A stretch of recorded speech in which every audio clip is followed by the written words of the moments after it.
Are you struggling with too much oscillation on your wheel and the feeling of the car being all over the place? Well, in this video, I'm going to quickly tell you how to reduce oscillation on your steering wheel. And it's really quite simple. There's not much to it. So subscribe so you can unsubscribe, click the like button and cry yourself to sleep. Right. The biggest things to be aware of when it comes to oscillation is that if you have a detailed signal from the game with a lot of dynamics and a lot of things going on, you probably will get oscillation at some point. The only real ways that you can reduce oscillation are, one, you can run your force feedback with weaker force feedback strength, so you just reduce the strength of your game. That's one way of reducing the oscillation. Of course, your force feedback will be lighter.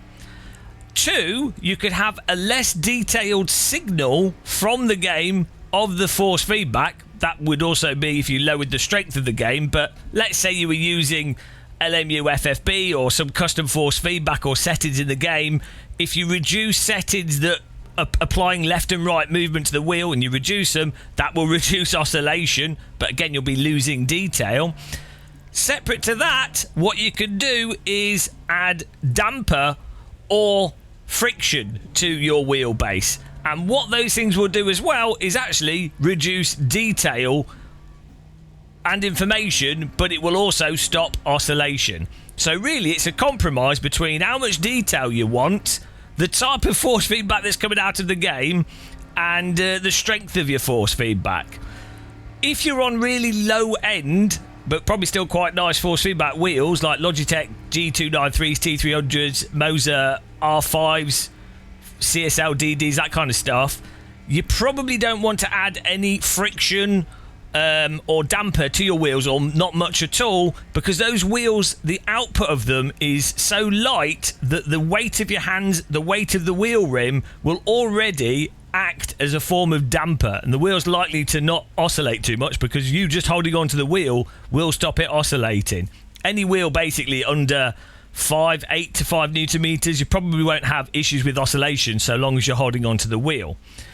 If you have stronger wheelbases though, what you will find is if you're running stronger force feedback and the oscillation's annoying you, you will just need to turn up in your wheelbase software, and it's pretty much the same in all the wheelbases. There'll be some kind of damper setting or some kind of natural friction setting, and maybe even inertia setting, but generally damper and friction.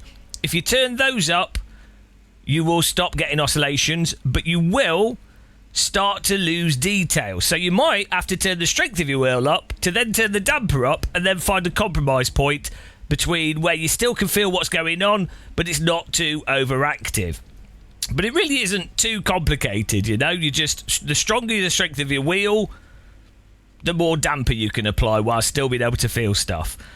I personally, even on high-end wheels, quite like to run relatively low strength force feedback and not use much damper, because that way I can generally feel more dynamics and have very precise input, but not really worry about the wheel doing any crazy stuff to me. So I personally quite prefer lighter force feedback as a way around it rather than applying damper.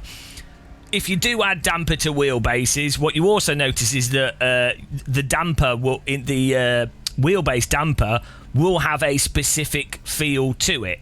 You might like that, you might not, and different wheel manufacturers have different damping feel to them. So that's fun thing to be aware of when purchasing wheelbases.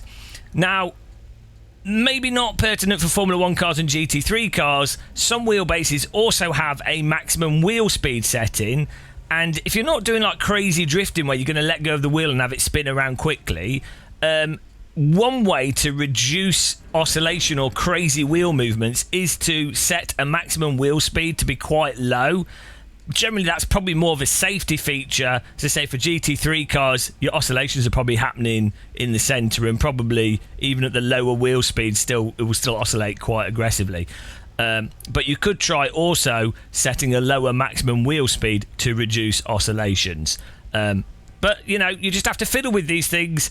The main things I say is wheel strength, and then the amount of damper.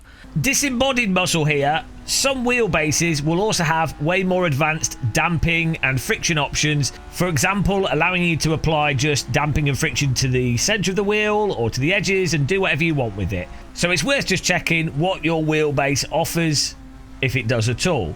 It's also worth saying that sometimes you're better off applying the damping in the video game rather than on your wheelbase, and maybe some cars might need more damping than other cars, and you can set car specific damping.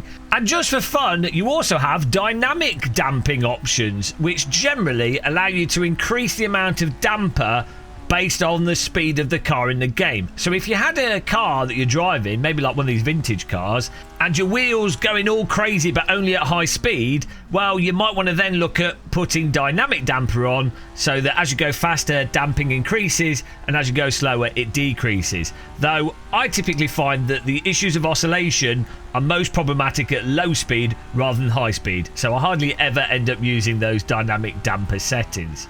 But the main takeaway, and the only thing that really matters, if your wheel's oscillating, either reduce the strength or increase the damper or friction or inertia.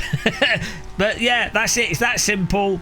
And also, if you do let go of your wheel, it probably will oscillate if you can actually feel good details from the sim. Unfortunately, that's just the reality of things. But there you go. Have fun messing around with settings. Play the game and adjust the settings whilst you're playing with it. Feel what it does. Maximise things, minimise things. Often, less is more. Hopefully, that was clear and concise.